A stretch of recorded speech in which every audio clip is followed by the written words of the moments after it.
जय बाबा स्वामी, जय आत्मेश्वर। हिमालय का समर्पण योग भाग 1 का आज 70वां दिवस है और हम हैं पृष्ठ क्रमांक 120 पर।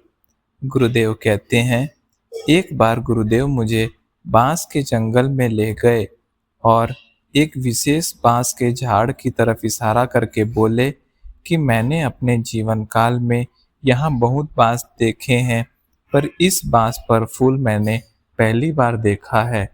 उस बांस के झाड़ पर खूब फूल खिले थे। पूरा बांस का झाड़ फूलों से भरा हुआ था। 50 साल पूर्ण होने के बाद ही बांस के झाड़ में फूल आते हैं।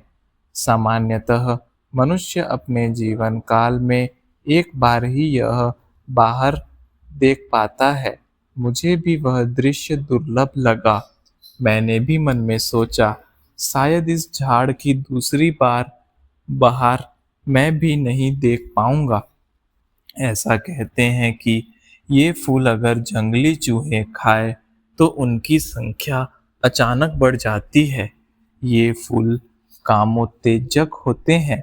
इससे कामोत्तेजना बढ़ती है और यौन शक्ति बढ़ती है। बांस का डंडे की तरह उपयोग सर्वसाधारण होता है, पर यहाँ पर तेज धार वाले पत्थरों को आगे बांधकर डंडे का उपयोग हथियार जैसे भी होता है, जो पेड़ से फल पत्ते काटने आदि में काम आता है। बांस की फांस बनाई जाती थी जो कील के समान कार्य करती थी। यहाँ के जंगलों में बांस का आकार भी सामान्य बांस से काफी बड़ा होता था और बड़े अच्छे किस्म के बांस यहाँ पाए जाते थे। यहाँ बांस के झाड़ों के समूह होते हैं। बरसात में इनमें एकदम हरियाली छा जाती है। प्रत्येक बांस ऊंचा और ऊंचा होना चाहता है।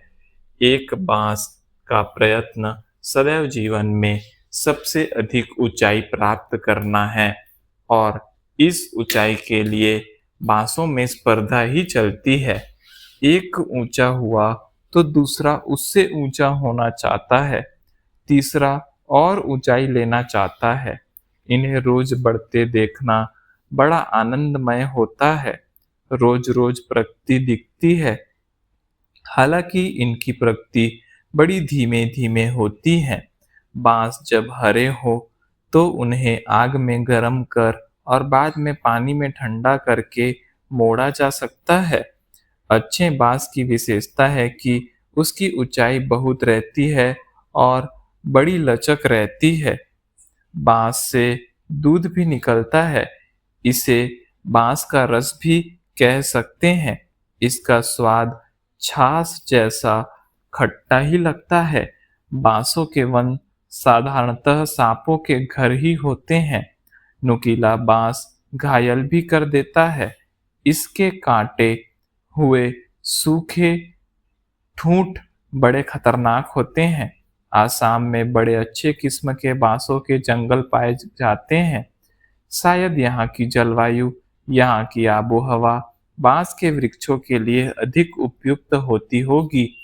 साधारण झाड़ों से भी अधिक बांस के झाड़ होते हैं। उनकी ऊंचाई की प्रकृति का रहस्य उनकी लचक और झुकने की प्रकृति ही है। उनकी झुकने की कला में ही उनकी प्रगति का रहस्य छुपा हुआ है।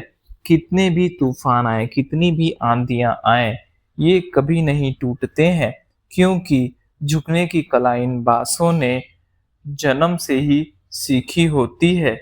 ये प्रत्येक तूफान के सामने बड़े विनम्र से हो जाते हैं। इतने झुक जाते हैं कि तूफान भी उन्हें क्षमा कर देता है और इन्हें उखाड़ता नहीं है, और अपनी विनम्रता के कारण ये हर बड़े से तूफान में भी अपना अस्तित्व बनाए रखने में सक्षम होते हैं। इनके इस गुण को देखकर मैं भी नतमस्तक हो गया और मैंने बांस के झाड़ को साष्टांग दंडवत प्रणाम किया, क्योंकि इनमें मुझे शिव बाबा नजर आए, जो मुझे कह रहे थे, जीवन में झुकना सीख जा, ऊंचाई खुद ब खुद मिल जाएगी। हमारे गुरुदेव के सानिध्य में बंदर बड़ी संख्या में आते थे। रोज नहीं आते थे, पर जब आते थे तो 8-10 दिन आसपास रहते ही थे। वहां पर मुझे बंदरों का निरीक्षण करने का बड़ा अवसर मिला था। मनुष्य और बंदर में कोई विशेष फर्क मुझे नजर नहीं आया। बस यह समझा कि मनुष्य का मस्तिष्क ज्यादा विकसित है और वह उसी के कारण एक क्षण में भूतकाल में जा सकता है, अपनी स्मृतियों को याद कर सकता है और एक क्षण में भविष्य के सपने देख सकता है। बस बंदर ऐसा नहीं करते हैं। उनके सामने वर्तमान में जो रहता है, वहीं पर उनका चित्त होता है। वे सब जल्दी भूल जाते हैं। मनुष्य का विकास जिस मस्तिष्क के कारण हुआ है, वह मस्तिष्क ही उसके असंतोष का कारण भी सिद्ध हुआ है। क्योंकि अपनी भूतकाल की यादें, भूतकाल के बुरे अनुभव वह भुला नहीं पाता है और पता नहीं उन्हें याद कर अपना वर्तमान का कितना समय वह बर्बाद करता रहता है। मनुष्य का भूतकाल को याद करना किसी भी मायने में उचित प्रतीत नहीं होता है, क्योंकि भूतकाल का अर्थ है बीता हुआ काल, बीता हुआ समय जो बीत गया, जो अपना नहीं है, उसे क्या याद करना। क्योंकि जीवन की भूतकाल की यादें अगर खराब है, बुरी हैं, तो हमें आज भी दुखी करेंगी। तो ऐसे जख्मों को कुरेदने की क्या आवश्यकता है। बुरी घटनाएं, जीवन की बुरी यादें जितना भूल जाएं उतना ही अच्छा है। कई लोग भूतकाल के जहर से वर्तमान काल का अमृत खराब करते रहते हैं। समझो, भूतकाल खूब अच्छा भी था, तो भी वर्तमान आज खराब है, यह तो प्रतीत होता ही है। ऐसी भावना से भी आत्मग्लानि होती है कि कल मैं कितनी बड़े उच्च शिखर पर था, आज कितना नीचे गिरा हूँ। तो अच्छे भूतकाल को भी याद क्यों करना। प्रकृति वर्तमान में रहकर होती है। मनुष्य को सदैव वर्तमान में ही रहना चाहिए, क्योंकि वर्तमान वह समय है जिसके उचित उपयोग से भविष्य अच्छा बनाया जा सकता है। इस विकसित मस्तिष्क ने मानव समाज की प्रगति की है, पर यही मस्तिष्क मनुष्य को व्यक्तिगत रूप से परेशान भी कर रहा है। जानवर बेचारे भूतकाल और भविष्य काल के चक्कर में नहीं रहते हैं, वे सदैव वर्तमान में ही रहते हैं। कहते हैं ना, अति में कोई बात अच्छी नहीं होती है, सब कुछ मध्य में रहना चाहिए। क्योंकि भूतकाल और भविष्य काल के मध्य में वर्तमान काल है। वर्तमान काल ही सृजन का काल होता है। एक मैंने यह देखा कि बंदरिया के बच्चे अपनी माँ से चिपक कर रहते हैं। वह कई दिनों तक उसे अपने साथ ही रखती है। बच्चे के पालन पोषण में नर वानर की विशेष भूमिका नहीं होती है। बंदरिया को अपने बच्चे से बड़ा प्रेम होता है। एक दिन ऐसा भी दृश्य देखा कि एक बंदरिया का बच्चा किसी बीमारी से मर गया, तो भी उसकी माँ अपने बच्चे के शरीर को लेकर कई दिनों तक भटकती रही, लेकिन उसे छोड़ा नहीं। उस बंदरिया में माँ के भाव के दर्शन हुए। इस दुनिया में सबसे पवित्र व सबसे श्रेष्ठ कोई रिश्ता है, तो वह माँ का रिश्ता है। किसी को अपने गर्भ में स्थान देना, उसे विकसित करना और वेदना सहन कर उसे जन्म देना, यह केवल माँ ही कर सकती है। माँ अपना सर्वस्व अस्तित्व दांव पर लगाकर ही बच्चे को जन्म देती है। इसलिए माँ के रिश्ते से बड़ा इस दुनिया में कोई रिश्ता नहीं है। ऐसा मुझे उस बंदरिया की घटना को देखने के बाद लगा। वे कुछ दिनों तक आश्रम के आसपास रहते और बाद में चले जाते थे। आश्रम का परिसर बहुत छोटा सा ही था, लेकिन आसपास घना जंगल था। बड़े बड़े अच्छे किस्म के वृक्ष थे, विभिन्न जड़ी बूटियां थी। एक नई वनस्पति ऐसी थी जो मोमबत्ती की तरह ही लगातार जलती रहती थी। वह रात के अंधेरे में रास्ता देखने में काम आती थी। उसे मशाल जैसे जलाकर हम चलते थे। जंगल होने के कारण रात में बहुत मात्रा में जुगनू होते थे। कभी कभी तो कुटीर में इतने भर जाते थे कि लगता था चांदनी रात में आकाश के नीचे ही सो रहे हैं। वे बड़े बड़े होते थे और 8-10 इकट्ठा हो गए तो एक दीपक जितना प्रकाश हो जाता था। वे रात में ही नजर आते थे, क्योंकि रात में अंधेरा होता था और वे प्रकाश करते थे, इसलिए स्पष्ट रूप से देखा जा सकता था। इनका भी जीवन काल छोटा ही रहता था, पर अपने जीवन काल में ये प्रकाश देते रहते थे। उन जुगनू के समान ही एक झल्ली होती थी, इल्ली होती थी, वह भी प्रकाशित होती थी, और वह झाड़ पर पत्थर पर चढ़ती थी तो रात के समय स्पष्ट दिखती थी, क्योंकि वह भी प्रकाशित होती थी। पर यह कभी कुटीर में नहीं आती थी, यह सदैव जंगल में ही रहती थी। गुरुदेव का अधिक समय ध्यान और हवन में बीतता था। वे मंत्र के भी अच्छे ज्ञाता थे। संध्या समय का दृश्य बड़ा सुहाना होता था। जब वे हवन आदि समाप्त कर लेते तो मुझे लेकर पहाड़ी के शिखर पर जाते थे। वह स्थान इसीलिए भी मुझे प्रिय हो गया था, क्योंकि वहां बैठकर मुझे उनके साथ आराम से बात करने मिलती थी। उनका शरीर ही बोलता था, उनकी आंखों से चैतन्य बरसता था। वे कभी-कभी आंख बंद कर लेते तो मैं भी कहीं भीतर चला जाता था। प्रत्येक दिन एक नया संचार, एक नया संदेश लेकर आता था। एक दिन ऐसे ही पहाड़ी के शिखर पर बैठे तो उन्होंने बोलना प्रारंभ किया। लगा कि मानो आकाशवाणी ही हो रही है। प्रत्येक शिष्य अपने गुरु से गुरु कृपा में ही अनुभूति को प्राप्त करता है। सद्गुरु का जन्म उस शिष्य के लिए ही हुआ होता है और उस शिष्य का उस गुरु के लिए। ये दोनों प्रकृति के एक चक्र के तहत बंधे हुए होते हैं। दोनों एक दूसरे के पूरक होते हैं। गुरु शिष्य को आत्मज्ञान की अनुभूति देकर न शिष्य पर कोई उपकार करते हैं और न शिष्य गुरु से आत्मज्ञान पाकर उन पर कोई उपकार करता है। दोनों प्रकृति के चक्र के दो सिरे मात्र होते हैं। कोई भी सिरा बड़ा या छोटा नहीं होता है। दोनों अपनी अपनी जगह पर उचित ही होते हैं। यह ठीक उसी प्रकार की घटना है। माँ के स्तन में अपने बच्चे के लिए ही दूध आता है और बच्चा दूध को ग्रहण कर माँ को दूध पिलाने का समाधान देता है। अगर बच्चा दूध न पिए तो माँ को मुसीबत आ सकती है। गुरु और शिष्य का रिश्ता भी माँ और बच्चे जैसा ही है। एक बार यह रिश्ता बन जाए और शिष्य आत्मज्ञान न ग्रहण करे तो गुरु को तकलीफ होती है। इसीलिए गुरु अपने पूरे जीवन में सुपात्र शिष्य की खोज में ही होते हैं, क्योंकि उस शिष्य को देने के लिए उन्होंने अपने गुरु से आत्मज्ञान प्राप्त किया है। गुरु ने कितना भी समझाया, कितना भी देने की इच्छा रखी, तो भी यह ज्ञान जब तक शिष्य ग्रहण करने की इच्छा नहीं करता, गुरु दे नहीं सकते हैं। यह गुरु की मजबूरी होती है, इसलिए इसमें दो हाथ से ही ताली बजती है। किसी एक के हाथ से होने वाली प्रक्रिया ही नहीं है। गुरुदेव को इस प्रक्रिया को प्रारंभ करना होता है और शिष्य इस प्रक्रिया को समाप्त करता है। यह ठीक वैसा ही है जैसे माँ गेहूं को पीसकर आटा तैयार करती है, आटे की लोई बनाती है, बाद में रोटी को बेलन से बेलती है, फिर तवे पर सेकती है, फिर अपने हाथ जलने का खतरा उठाकर उसे तवे से उतारती है और फिर उसके छोटे छोटे टुकड़े करती है। फिर उस एक टुकड़े को सब्जी के साथ अपने पुत्र के मुंह में कौर के रूप में भर देती है।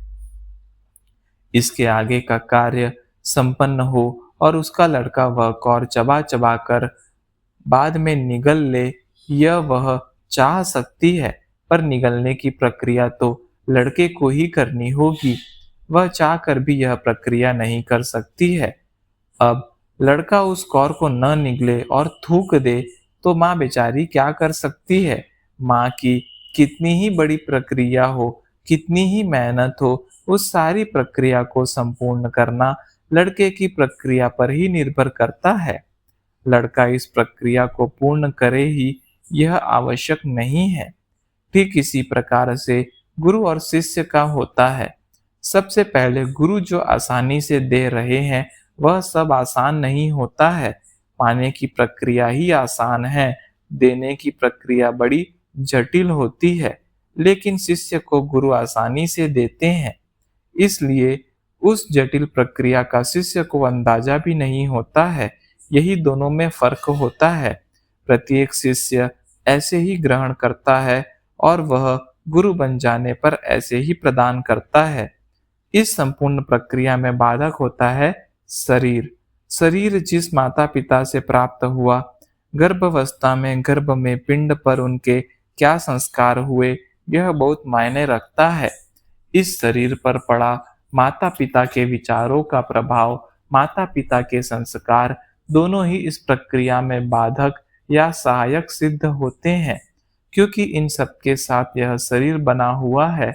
अब आत्मज्ञान पाना चाहती है आत्मा, लेकिन शरीर के भोग भोगे बिना आत्मा का मार्ग नहीं खुलता है। इस शरीर में भोगों के कारण ही ग्रहण करने की क्षमता कम होती है, लेकिन दूसरा, आत्मा की स्थिति के कारण क्या बहुमूल्य मिल रहा है, इसका एहसास आत्मा साधक को कराती रहती है। जब शरीर के भोग से अधिक आत्मा का एहसास होता है, तो धीरे धीरे शरीर पर व शरीर की गतिविधियों पर आत्मा नियंत्रण करने लग जाती है। जब आत्मा साधक को क्या बहुमूल्य मिल रहा है, यह एहसास कराने में सफल हो जाती है, तो आत्मज्ञान पाने की घटना घटित हो जाती है। कई बार इस आत्मज्ञान के महत्व का एहसास न होने के पूर्व ही अगर किसी परिस्थितिवश आत्मज्ञान ग्रहण कर लिया जाता है, तो अनुभूति का ज्ञान लेने के बाद साधक के जीवन में मुसीबतों का पहाड़ टूटता है। एक के बाद एक मुसीबतें आती हैं, समस्याएं एक साथ आती हैं, समस्याओं की आंधी बनकर आती है। यह इसीलिए होता है कि जो भोग जीवन भर भोगने थे, वे एक साथ भोगने पड़ रहे हैं, क्योंकि योग हो जाने के बाद फिर जीवन में भोगने जैसा कुछ रहता ही नहीं है। इसलिए जीवन में जितने कष्ट भोगने होते हैं, वे सब एक साथ एकदम भोग लिए जाते हैं, क्योंकि बाद में जीवन शांत और बिना समस्या वाला हो जाता है। यह एक दृष्टि से अच्छा है। जवानी में सब प्राण शक्ति शरीर में खूब होती है, तब कष्ट भोग लो, और जब शरीर बूढ़ा हो जाए, कमजोर हो जाए, तो कष्ट विहीन जीवन व्यतीत करो। शरीर धीरे धीरे क्षीण होता है। इस शरीर की प्रक्रिया के साथ यह मेल होना उचित ही प्रतीत होता है। शरीर कमजोर होता है, शरीर बूढ़ा होता है, लेकिन वासना बूढ़ी नहीं होती है। एक जवान मनुष्य की और एक जर्जर वृद्ध व्यक्ति की वासना समान होती है। शरीर की बाधा से अधिक वासना की बाधा है। वासना के क्षेत्र में मैं बूढ़ा हो गया हूँ, अब वह परिस्थिति नहीं है, अब वह समय नहीं रहा, यह होश नहीं होता है। शरीर स्वयं कुछ भोगने की स्थिति में भी नहीं होता है, पर वासना प्रबल होती है। आत्मज्ञान प्राप्ति में यह वासना प्रबल बाधा के रूप में उभरती है। इसलिए इस बाधा को पार किए बिना आगे का मार्ग संभव नहीं है। दूसरा, कई लोग इसका दमन कर आगे बढ़ते हैं, लेकिन उन्होंने इसका दमन किया है, पर वह समूल नष्ट नहीं हुई है। अनुकूल परिस्थिति निर्मित होने पर वह फिर उभर आएगी, क्योंकि उसकी जड़ तो भीतर थी। केवल पानी नहीं मिला, इसलिए वृद्धिगत नहीं हुई। पानी मिलने पर फिर विकसित हो जाएगी। इसलिए वासना का दमन करना उचित नहीं है, क्योंकि दमन में ही चित्त शक्ति खर्च हो जाती है। और दूसरा, वासना के उभरने का खतरा सदा बना ही रहता है, जो कभी भी उभर सकता है। इसलिए दमन उचित प्रतीत नहीं होता है। मान लो एक साधु ने अपनी काम वासना का दमन किया और जीवन भर ध्यान साधना करता रहा, और जब वह बूढ़ा हो गया, तब बुढ़ापे में अवसर पाने पर उसने एक 16 साल की कन्या के साथ बलात्कार किया। यानी इतने साल जबरदस्ती से दबाकर रखी गई काम वासना बुढ़ापे में विकृति स्वरूप में बाहर आ गई। इस प्रकार की काम वासना ही नहीं, कोई भी वासना जब हम दबाते हैं, तब वह बहुत छोटे स्वरूप में होती है। इसीलिए तो हम दबा पाते हैं, लेकिन जब वह बाहर आती है, तो बड़ी गति के साथ, प्रवाह के साथ आती है, क्योंकि इतने साल दबाने के कारण उसमें एक गति निर्मित हो जाती है। इसलिए आध्यात्मिक क्षेत्र में कोई भी वासना लेकर बढ़ना ही नहीं चाहिए, क्योंकि इस क्षेत्र का गुण है संपूर्ण विकास। समग्र विकास यानी वह आपको विकसित करती है। फिर आपके भीतर अगर काम वासना है या कोई भी वासना है, तो वह भी आपके साथ-साथ उसी अनुपात में ही विकसित होगी, जिस अनुपात में आप विकसित हो रहे हैं। इसलिए इस क्षेत्र में संपूर्ण शब्द हुए बिना आना ही नहीं चाहिए। क्योंकि एक छोटी-सी वासना के साथ अगर आपने इस क्षेत्र में प्रवेश किया, तो वह एक वासना ही आपके पतन का कारण बन जाती है। वासना से मुक्ति का साधन है, एक तो उसे भोग लो ताकि उसमें चित्त कभी जाए ही नहीं, और उसे भोग कर उससे बाहर आ जाओ, या आत्मज्ञान से वासना को जान लो। आपका जान लेना भी वासना से आपको बाहर निकालता है, क्योंकि वासना को जान लेने के बाद आपको यह एहसास हो जाता है कि इसमें शाश्वत सुख है ही नहीं, यह तो शरीर सुख है, क्षण भर का है। फिर आप शाश्वत सुख की खोज में आगे बढ़ जाते हैं, और इस प्रकार वासना छूट जाती है, और यह कार्य आत्मिक स्तर पर होता है, और आप पवित्र शुद्ध आत्मा बन जाते हैं, ऐसी आत्मा जो वासना रहित होती है। इस प्रकार संपूर्ण पवित्र शिष्य अगर किसी गुरु को मिलता है, तो गुरु को लगता है मेरी साधना पूर्ण हो गई, मेरा जीवन सफल हो गया, मेरे जीवन का उद्देश्य समाप्त हो गया, बस आज ऐसी ही स्थिति मेरी है। मैं तो एक माध्यम बना तुम्हें देने के लिए, आत्मज्ञान पाने के अधिकारी पुरुष तो तुम थे ही, अन्यथा मैं दे भी नहीं सकता था। आज मैं खुश हूँ कि मेरे आत्मज्ञान का खजाना मैं अपने जीवन काल में सही हाथों तक पहुंचा सका। मैंने कहा, आप बड़े दयालु हैं, आप करुणा के सागर हैं।